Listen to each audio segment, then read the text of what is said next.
But the fallout from the Badlands fiasco is beginning to translate financially. We're learning new details about how the city of Las Vegas will weather the financial storm of the $500 million settlement. 13 Chief Investigator Darcy Spears has more tonight.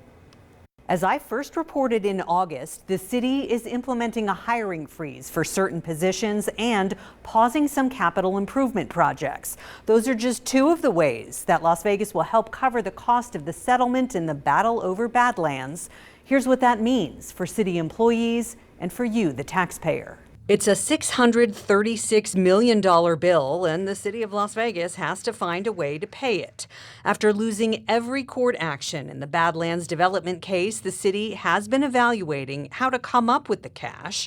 On February 7th, 13 Investigates requested the payment structure, and now we can tell you 21 City of Las Vegas jobs will not be filled for a few years after the employees in those jobs chose to participate in what the city calls a voluntary separation program. As they leave their positions, those roles will remain frozen through fiscal year 2027.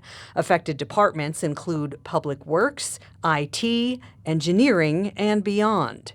One exception: public safety is not under that freeze. It is a priority for us, so public safety positions are not being frozen, but all other positions are certainly scrutinized very heavily. In August, City Manager Mike Jansen sat down with me for a one-on-one interview where he promised no one at the city would be laid off to help pay the Badlands tab. And that's what we want to avoid, and so by doing this freeze now, that's going to help us. As part of the settlement, the city is expected to make two payments for its part of the settlement, which is $286 million. The rest will come from the city's sale of the Badlands property to Lennar Homes for $350 million.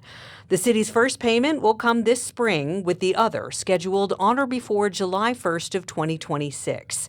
In addition to the frozen jobs, the city will also delay capital improvement projects and sell Cashman Field.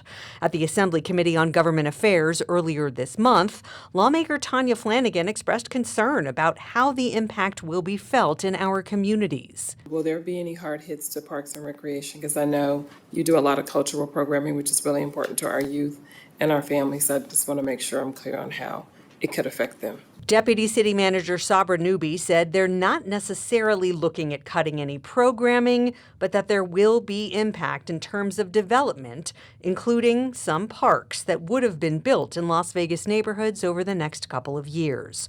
When I pressed the city for details on other specific projects, a spokesperson said they're still exploring options, but should have a final answer after budget workshops that are scheduled for next month. The Cashman complex was put up for auction in November, but no bids came in.